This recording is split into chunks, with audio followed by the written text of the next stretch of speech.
कुंदम, आज भारत के प्रधानमंत्री ने इस विश्व गुरु बनाने का सपना दिया है, बल्कि इस देश को एक स्वर्ण पंख दिए हैं जिसे अमरावती एक उड़ान भरने को तैयार है।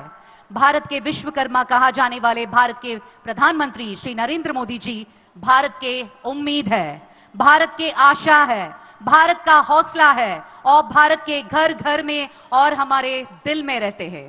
अभी हम अनुरोध करते हैं हमारे माननीय प्रधानमंत्री श्री नरेंद्र मोदी जी इस पावन अवसर पर हमारे अमरावती के शुभ प्रारंभोत्सव संदर्भं अमूल्य संदेश प्रस्तुत करें।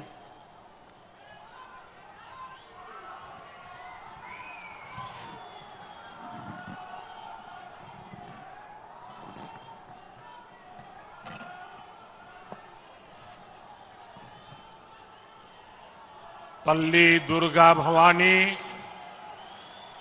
कोल्लू विन्नाई पुण्य भूमि पे मी अंदरीनी कलवड़म नाको आनंद मुहा उन्नति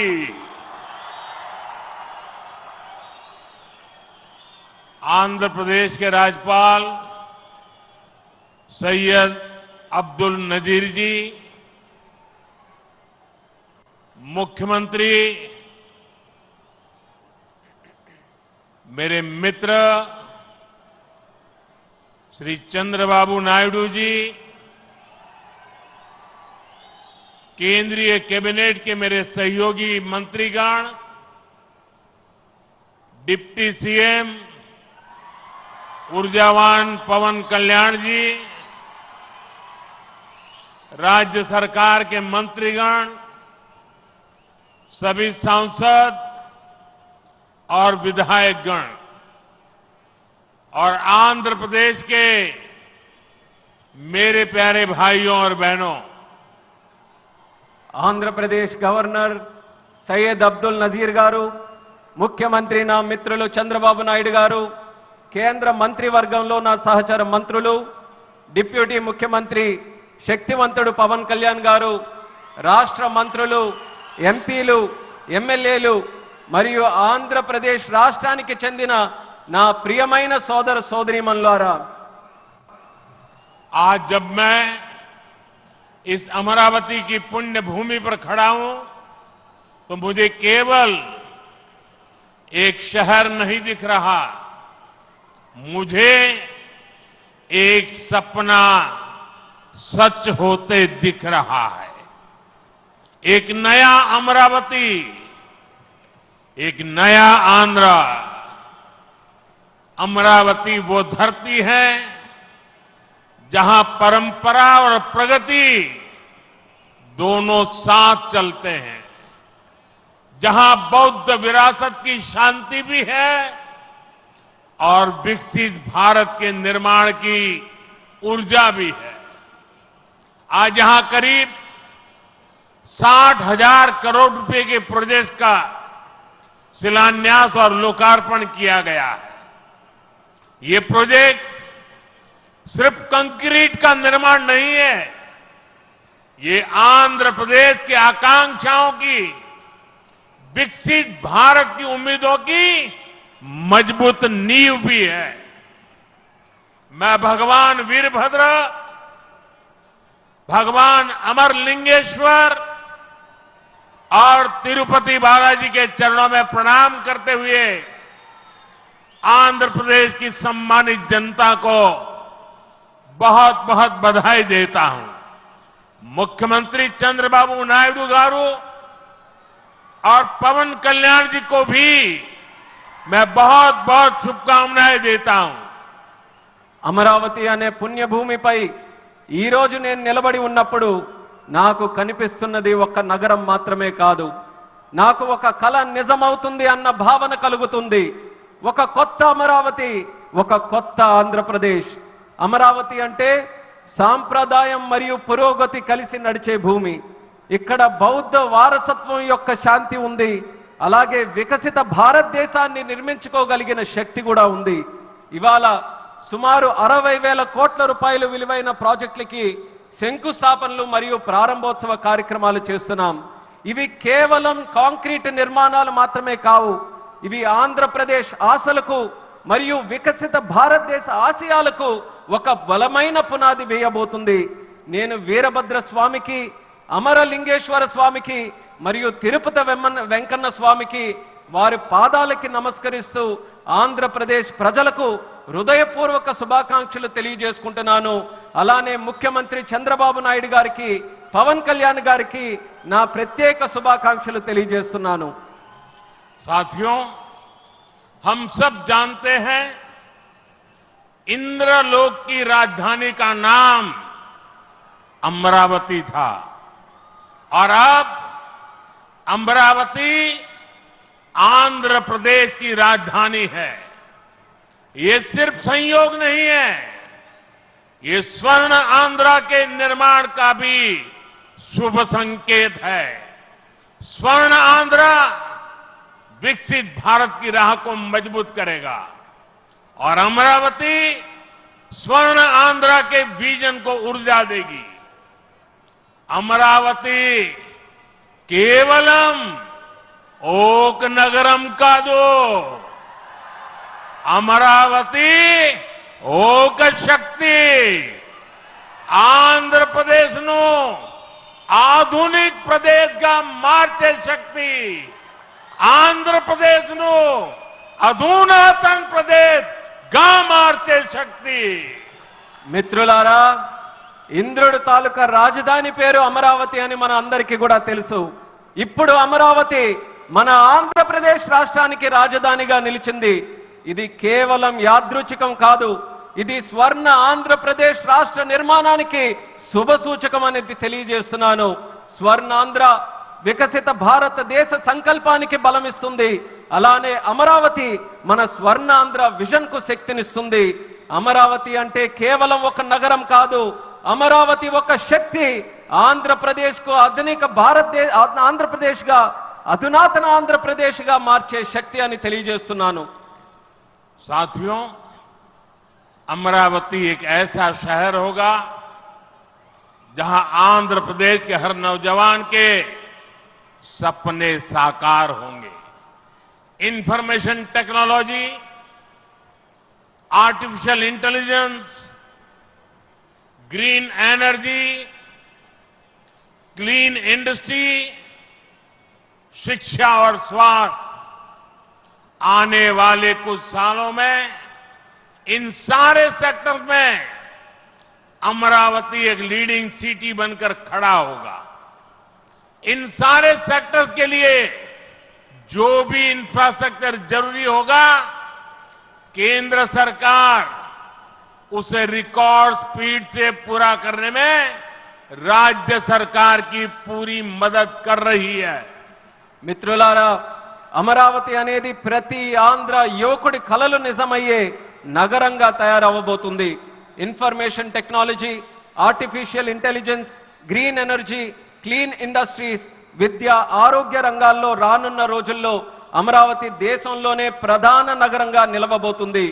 ఈ రంగాల కోసం అవసరమైన మౌలిక వసతులు నిర్మించడానికి కేంద్ర ప్రభుత్వం రికార్డు స్పీడ్తో పనులు పూర్తి చేయడానికి రాష్ట్ర ప్రభుత్వానికి సంపూర్ణ సహకారం అందించబోతుందని తెలియజేస్తున్నాను. अभी हमारे चंद्रबाबू जी टेक्नोलॉजी को लेकर के मेरी भारी तारीफ कर रहे थे, लेकिन मैं आज एक रहस्य बता देता हूं।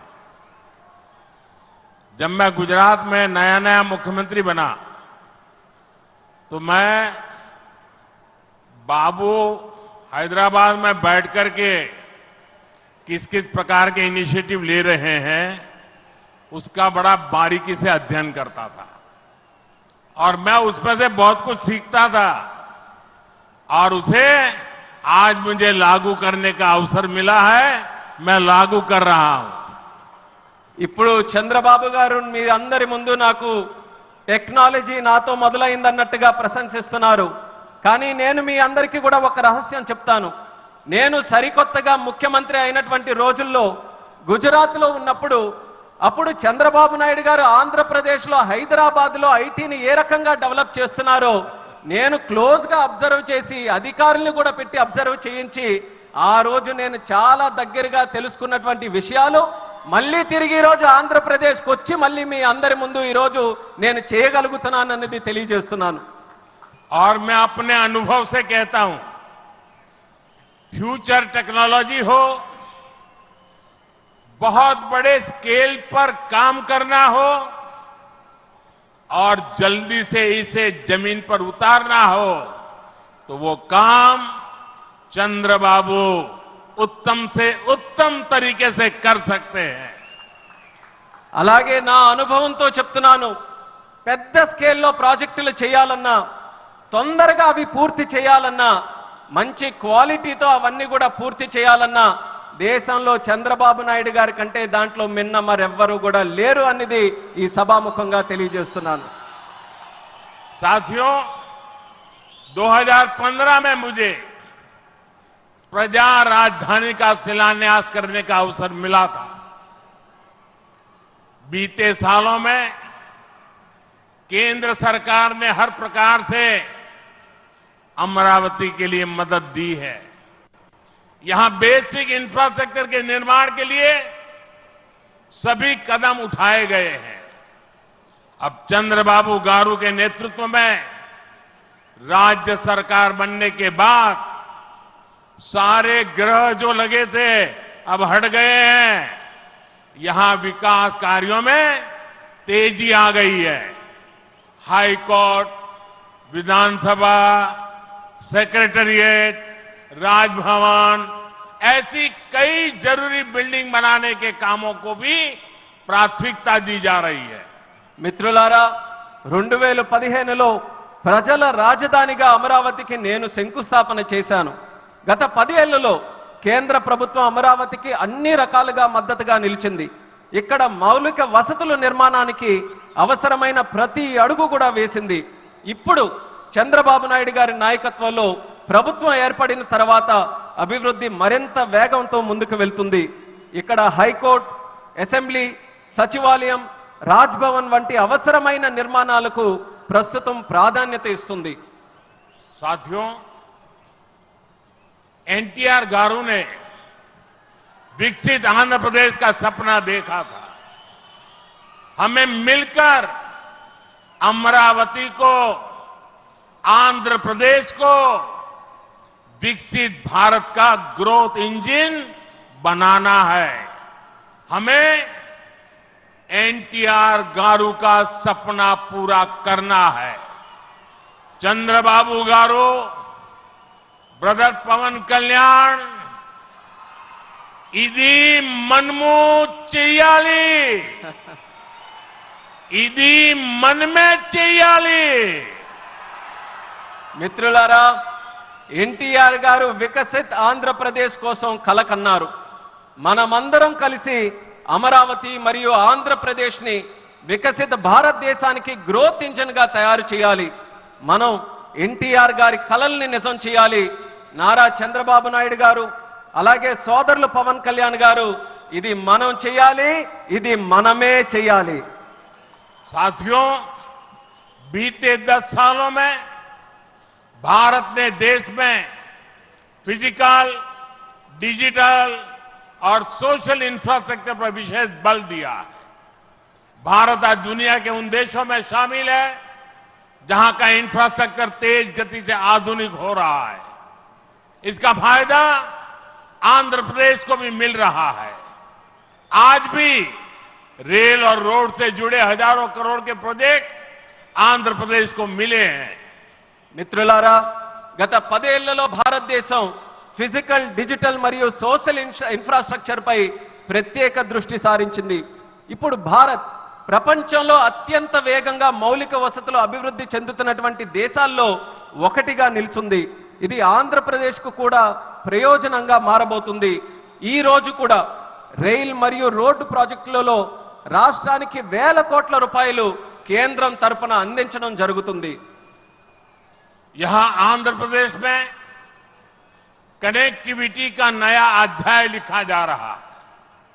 इन प्रोजेक्ट से एक जिले से दूसरे जिले की कनेक्टिविटी बढ़ेगी, आसपास के राज्यों से कनेक्टिविटी बेहतर होगी, इससे किसानों के लिए बड़े बाजार तक फसल पहुंचाना आसान होगा और उद्योगों के लिए भी सुविधा होगी। टूरिज्म सेक्टर को और तीर्थ यात्राओं को बल मिलेगा। जैसे रेनीगुंटा नायडूपेटा हाईवे से तिरुपति बालाजी के दर्शन आसान होंगे। लोग बहुत कम समय में వెంకటేశ్వర స్వామి के दर्शन कर पाएंगे। ఆంధ్రప్రదేశ్లో కనెక్టివిటీకి ఒక కొత్త అధ్యాయం మొదలవబోతుంది. ఈ ప్రాజెక్టులతో ఒక జిల్లాకు మరొక జిల్లాకు కనెక్టివిటీ పెరుగుతుంది. పక్క రాష్ట్రాలతో కూడా అనుసంధానం ఏదైతే ఉందో అది కూడా మెరుగు కాబోతుంది. ఈ ప్రాజెక్టుల వల్ల రైతులకి పెద్ద మార్కెట్లకు తక్కువ సమయంలో తమ పంటని తీసుకొని వెళ్ళడానికి సులభం అవుతుంది. అలాగే ఉద్యోగస్తులు మరియు పారిశ్రామికులు కూడా సౌకర్యం కలుగుతుంది. పర్యాటకం తీర్థయాత్రలకి ఆ రంగాలకి కూడా ఉపయోగపడుతుంది. ఉదాహరణకు రేణుగుంట నుంచి నాయుడుపేట కొత్త హైవే ఏదైతే ఉందో దాని ద్వారా తిరుపతి వెంకన్న స్వామి వారి దర్శనం చాలా సులభంగా మనకు అవుతుంది. తక్కువ సమయంలో ప్రజలు ఆ స్వామి వారిని దర్శనం చేసుకొని ఆ అవకాశం పొందుతారని కూడా తెలియజేస్తున్నాను. साथियों, दुनिया में जो भी देश तेजी से विकसित हुए हैं उन्होंने अपनी रेलवे पर बहुत अधिक बल दिया। बीता दशक भारत में रेलवे के ट्रांसफॉर्मेशन का रहा। भारत सरकार ने आंध्र प्रदेश में रेलवे के विकास के लिए रिकॉर्ड पैसे भेजे हैं। वर्ष 2009 से 2014 तक आंध्र प्रदेश और तेलंगाना के लिए रेलवे का कुल बजट 900 करोड़ रुपए से भी कम था, जबकि आज सिर्फ आंध्र का ही रेल बजट 9000 करोड़ रुपए से ज्यादा का है, यानी करीब 10 गुना से ज्यादा की बढ़ोतरी हुई है। మిత్రులారా, ప్రపంచంలో వేగంగా అభివృద్ధి చెందిన దేశాలు ఏవైతే ఉన్నాయో అవన్నీ కూడా తమ రైల్వే మీద చాలా ప్రాముఖ్యత సారించారు. గత దశాబ్దంలో భారతదేశంలో కూడా రైల్వే మీద ఎక్కువగా పరివర్తన జరిగింది. కేంద్ర ప్రభుత్వం ఆంధ్రప్రదేశ్ రైల్వే అభివృద్ధికి కూడా రికార్డు స్థాయిలో నిధులు మంజూరు చేయడం జరిగింది.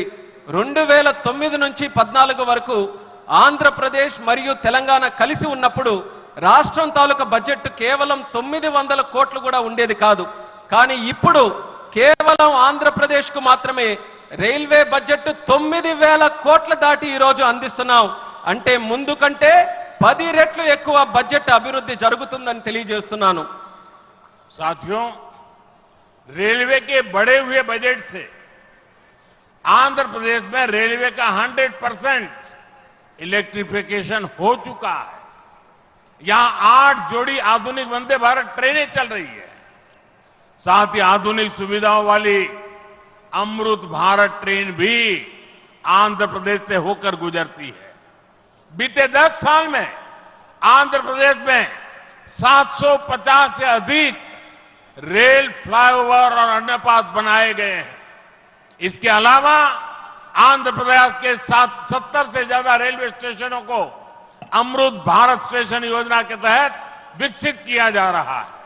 మిత్రులారా, ఈ పెంచిన రైల్వే బడ్జెట్ వల్ల ఆంధ్రప్రదేశ్లో 100% ఎలక్ట్రిఫికేషన్ మనం పూర్తి చేసుకున్నాం. ఇక్కడ 8 సరికొత్త వందే భారత్ ట్రైన్లు ప్రారంభమయ్యాయి. దానితో పాటు ఆధునిక వసతులతో కలిగి ఉన్న అమృత్ భారత్ రైళ్లు కూడా ఆంధ్రప్రదేశ్ నుంచి వెళ్తుంది. గత 10 ఏళ్లలో 750 కంటే ఫ్లైఓవర్ బ్రిడ్జ్లు కానీ అండర్ పాసేజీలు కానీ రైల్వేస్ లో నిర్మించబడింది.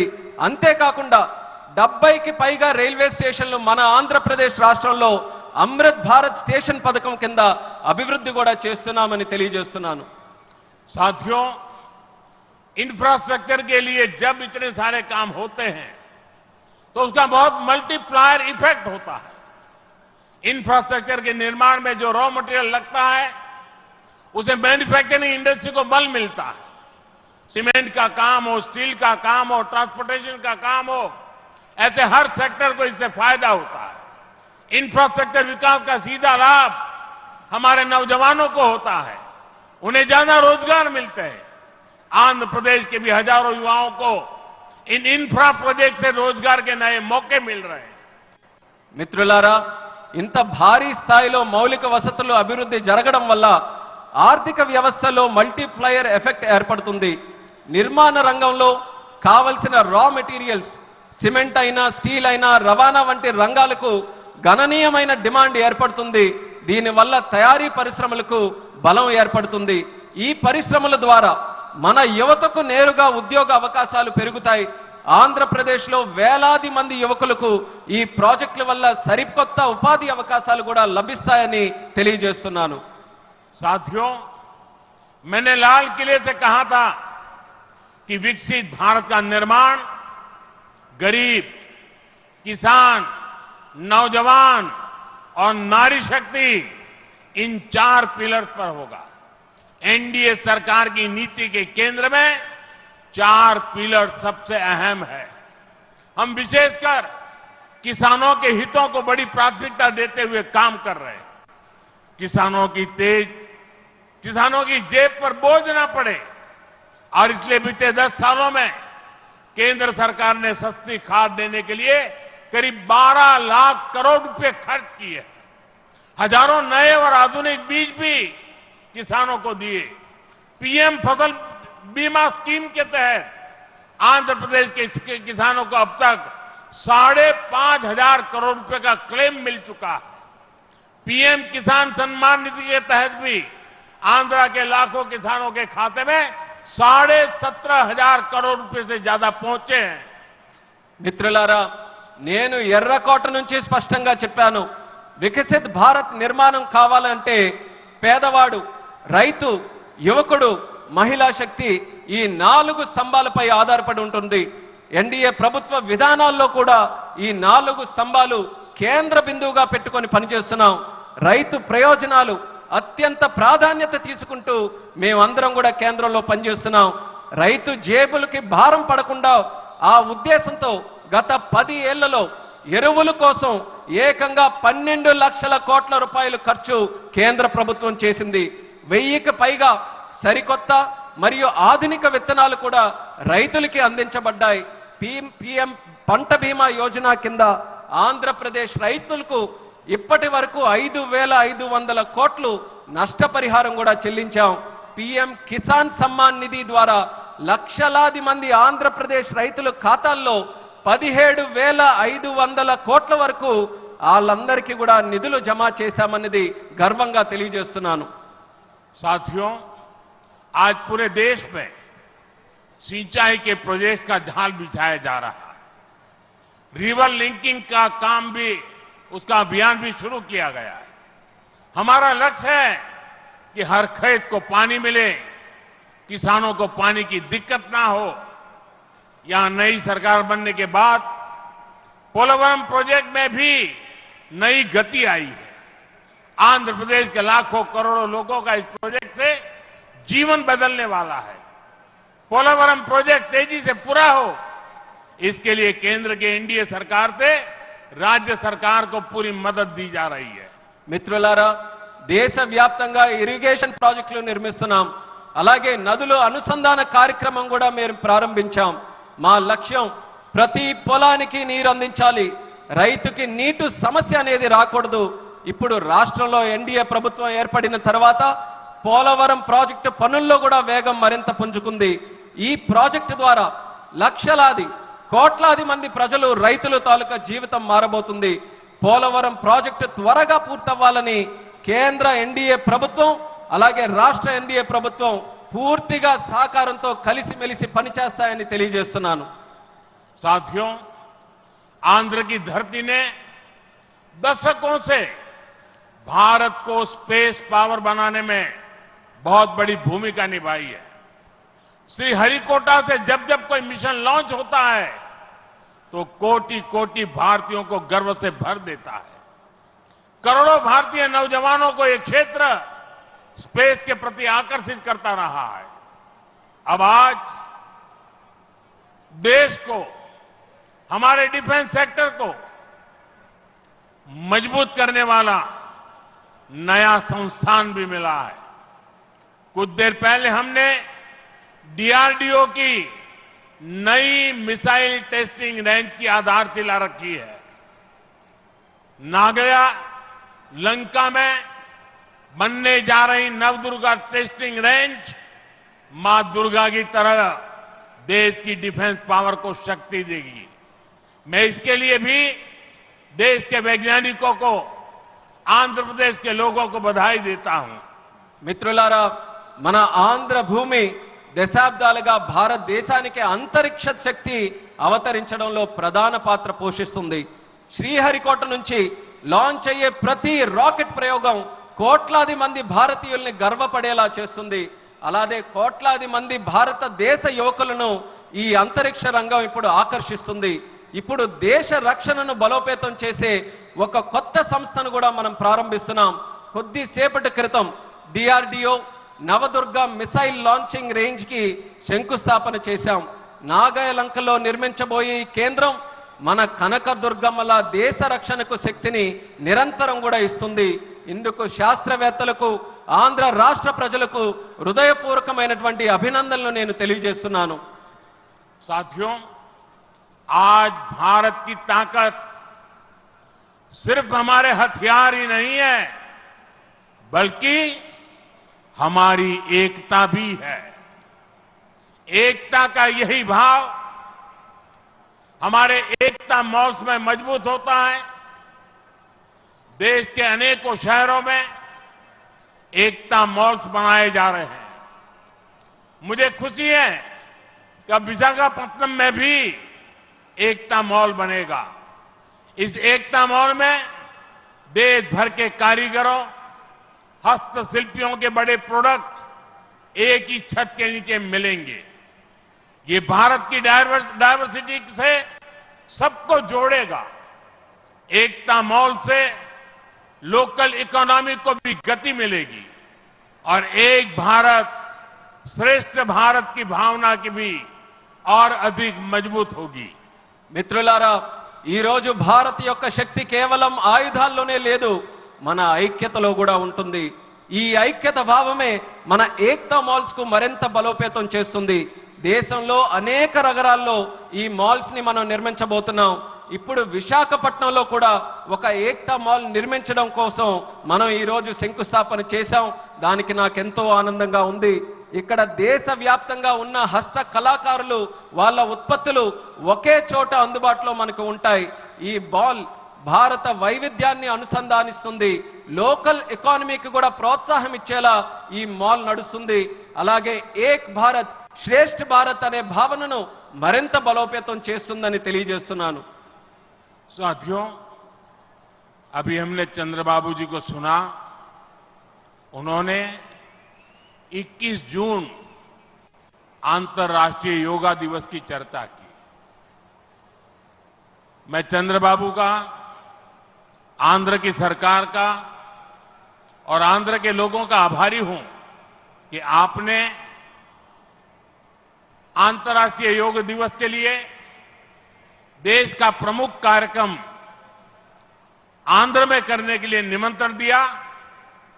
मैं इसके लिए आपका आभार व्यक्त करता हूं और जैसा आपने कहा है, मैं स्वयं भी 21 जून को आंध्र के लोगों के साथ योग करूंगा और दुनिया का एक कार्यक्रम यहां पर होगा। इस कार्यक्रम का महत्व इसलिए भी है कि अंतर्राष्ट्रीय योग दिवस का 10 साल की यात्रा का ये 10वीं साल का महत्वपूर्ण पड़ाव है। पूरे विश्व में योग के प्रति एक आकर्षण है।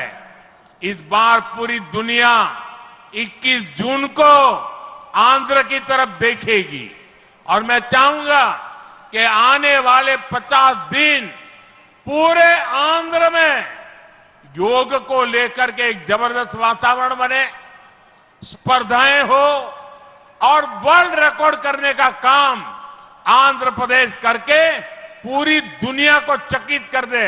और मैं मानता हूं चंद्रबाबू जी के नेतृत्व में ये होके रहेगा। మిత్రులారా, ఇప్పుడే మనం చంద్రబాబు నాయుడు గారిని విన్నాం. అంతర్రాష్ట్రీయ యోగా దినం జూన్ 21న మనం చేసుకోబోతున్నాం. దానికి చంద్రబాబు నాయుడు గారికి, ఏపీ గవర్నమెంట్ కి, అలాగే రాష్ట్ర ప్రజలకి అందరికీ కూడా నేను ధన్యవాదాలు తెలియజేసుకుంటున్నాను. నన్ను ఆ రోజు ఇక్కడ ఆహ్వానించినందుకు. ఆ రోజు తాలూకా ప్రత్యేకత ఏంటంటే మనం జూన్ 21 యోగా దినం, ప్రపంచ యోగా దినం ప్రకటించి 10 సంవత్సరాలు కాబోతుంది. ఆ రోజు కేవలం ఆంధ్రాలో యోగా ప్రచారం చేయడమే కాదు, ప్రపంచం మొత్తం ఉన్నటువంటి ప్రజలందరూ కూడా ఆంధ్రప్రదేశ్ రాష్ట్రం వైపు చూసేలా మనం అందరం కూడా చేయాలి. అది చేయాలనంటే ఈ ఉన్నటువంటి 50 రోజులు ఏదైతే ఉందో, ప్రతి ఊరిలో, ప్రతి గ్రామంలో, ప్రతి వీధిలో కూడా, ప్రతి ఇంటిలో కూడా యోగాని మరింత ప్రాముఖ్యత తీసుకొని వచ్చే విధంగా కార్యక్రమాలు చేస్తూ వరల్డ్ రికార్డు సాధించే విధంగా ఈ 50 రోజులు కూడా మనం అందరం వినియోగించుకోవాలి. నాకు నమ్మకం ఉంది, చంద్రబాబు నాయుడు గారి తాలూకా నాయకత్వంలో అది ఖచ్చితంగా మనం సాధించగలగాం. అది మీరందరి తాలూకా సమక్షంలో విశాఖపట్నంలో ఏర్పాటు చేయబోయే యోగా కార్యక్రమంలో మీ అందరి ఆహ్వానం మేరకు నేను ఖచ్చితంగా వస్తాను. ఆ రోజు మనం అందరం కూడా కలిసి యోగా చేద్దాం. ఆ రోజు ప్రపంచం తాలూకా దృష్టి యోగా వైపు, అలాగే భారతదేశం వైపు కూడా మళ్ళిద్దామని ఈ సభాముఖంగా తెలియజేసుకుంటున్నాను. साथियों, आंध्र प्रदेश में ना तो सपने देखने वालों की कमी है और न ही सपनों को साकार करने वाले कम है। मैं विश्वास के साथ कह सकता हूं, आज आंध्र प्रदेश सही राह पर चल रहा है। आंध्र ने सही स्पीड पकड़ ली है। अब ग्रोथ की स्पीड को हमें लगातार तेज करते रहना है। और मैं कह सकता हूं, जैसा बाबू ने 3 साल में अमरावती के निर्माण का जो सपना देखा है, इसका मतलब ये 3 साल की सिर्फ अमरावती की गतिविधि आंध्र प्रदेश के जीडीपी को कहां से कहां पहुंचा देगी, ये मैं साफ देख रहा हूं। मैं आंध्र प्रदेश की जनता को, यहां जो मेरे सहयोगी बैठे हैं, सभी को फिर आश्वस्त करता हूं, आंध्र प्रदेश की प्रगति के लिए आप मुझे हमेशा अपने साथ कंधे से कंधा मिलाकर चलते हुए देखेंगे। एक बार फिर आप सभी को बहुत बहुत शुभकामनाएं। मी अंदरी आशीर्वाद मुतो ఈ కుటుంబీ ఆంధ్రప్రదేశ్ అభివృద్ధికి కట్టుబడి ఉన్నది. ధన్యవాద్. మిత్రులారా, ఆంధ్రప్రదేశ్లో కలలు కనే వాళ్ళ సంఖ్య తక్కువేమీ కాదు, కానీ ఆ కలలని నిజం చేసే వాళ్ళకి కూడా తక్కువేమీ కాదు. నేను నమ్మకంతో చెప్తున్నాను, ఇవాళ ఆంధ్రప్రదేశ్ ఒక సరైన మార్గంలో నడుస్తుంది, అలానే సరైన వేగంతో ముందుకు వెళ్తుంది. ఈ అభివృద్ధి వేగాన్ని మనం అందరం కొనసాగించాలి, అలానే పెంచుతూ ఉండాలి. ఇప్పుడే చంద్రబాబు నాయుడు గారు మాట్లాడుతూ చెప్పారు, 3 సంవత్సరాల్లో అమరావతి తాలూకా పనుల్ని పూర్తి చేస్తామని. నేను ఊహిస్తున్నాను, 3 సంవత్సరాల్లో అమరావతి పూర్తయిన తర్వాత ఆంధ్రప్రదేశ్ రాష్ట్రం తాలూకా జీడిపి ఏ స్థాయికి వెళ్తుందో ఒక్కసారి నేను ఊహించగలను. అది ఆంధ్రప్రదేశ్ రాష్ట్రం తాలూకా చరిత్రను మార్చబోతుందని తెలియజేస్తున్నాను. అందుకని ఆంధ్రప్రదేశ్ రాష్ట్ర ప్రజలకు, ఇక్కడ కూర్చున్న నా సహచరులకు నేను నమ్మకం కల్పిస్తున్నా, ఆంధ్రప్రదేశ్ రాష్ట్ర అభివృద్ధిలో మీ భుజంతో పాటు నా భుజం కూడా కలిపి పనిచేస్తానని నమ్మకంతో ఈ సందర్భంగా తెలియజేస్తున్నాను. మీ అందరికీ మరొక్కసారి నా హృదయపూర్వక శుభాకాంక్షలు తెలియజేస్తున్నాను. మీ అందరి ఆశీర్వాదంతో ఈ కూటమి ఆంధ్రప్రదేశ్ అభివృద్ధికి ఎల్లప్పుడూ కూడా కట్టుబడి ఉంటుంది. మీ అందరికీ కూడా నా ధన్యవాదాలు. भारत माता की జై. भारत माता की జై. भारत माता की జై.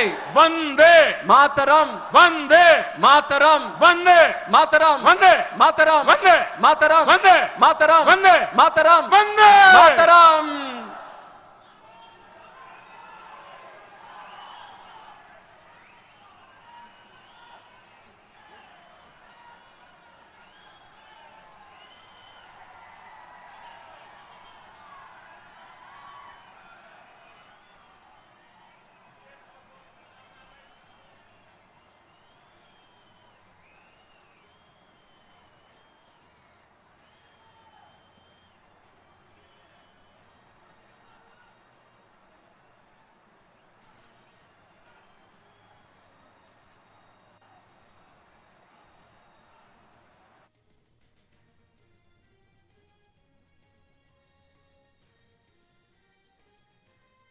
intricately designed Amaravati theme.